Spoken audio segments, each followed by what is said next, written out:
Hello, I'm Anabelle Kienle Ponka, Associate Curator, European and American Art at the National Gallery of Canada. Today I'd like to speak to you about a painting which, when it was acquired some 30 years ago, ignited the gallery's greatest controversy to date. Barnett Newman's Voice of Fire from 1967. Voice of Fire offers us a powerful aesthetic experience, achieved with limited means. 3 bands of color and a massive scale. And the question for the public back then, in the 90s of course, was, why is a striped painting considered good art? Could I not paint this myself? And some people actually did. To get to that question, we may want to talk a little bit about its context first. It is a document of its time, a new kind of painting called abstract expressionism, which emerged in New York in the decades after the Second World War. And it also has to do with Americans claiming a new leadership role in the global art world. Newman created it for the US Pavilion at the Montreal International and Universal Exhibition, the Expo 67, which marked Canada's centennial.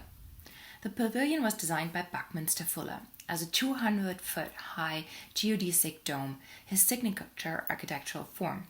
One was imbued with modernity, promise of technology and progress, and resolutely rejecting any traditional architectural forms. This was a vision for a bright future, and the pavilion skin was transparent. Within this light-filled space, a Voice of Fire hung from the dome, along with other paintings and sculptures alongside it. On display nearby were also a space capsule and a lunar lander, proud display of America's technological achievements and prowess.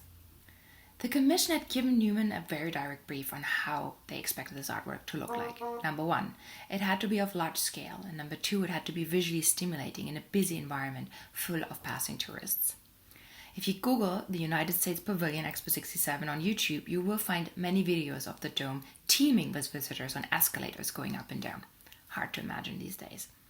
The painting is massive, 17 feet, 10 inches high, 8 feet wide, painted horizontally in Newman's studio because his ceilings were only 12 feet, and so he had to do it on the floor.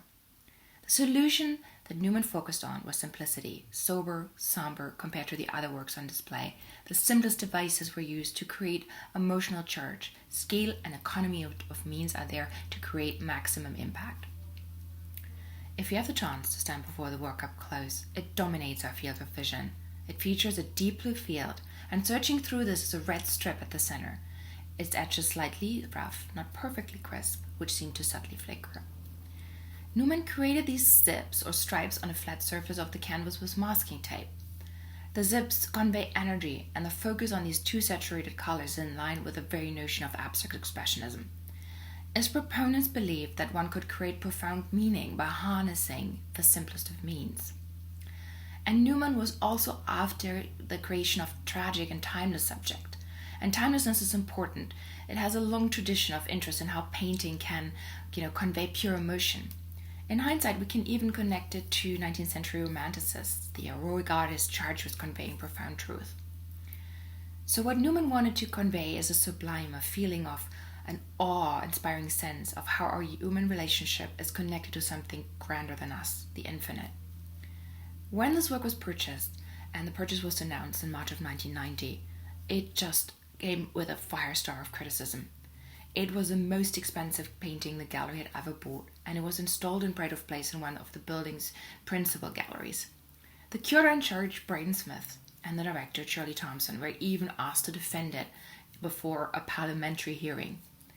Today, we acknowledge the steadfastness of our colleagues, the foresight that they displayed in really acquiring what has become one of the beacons of the National Collection.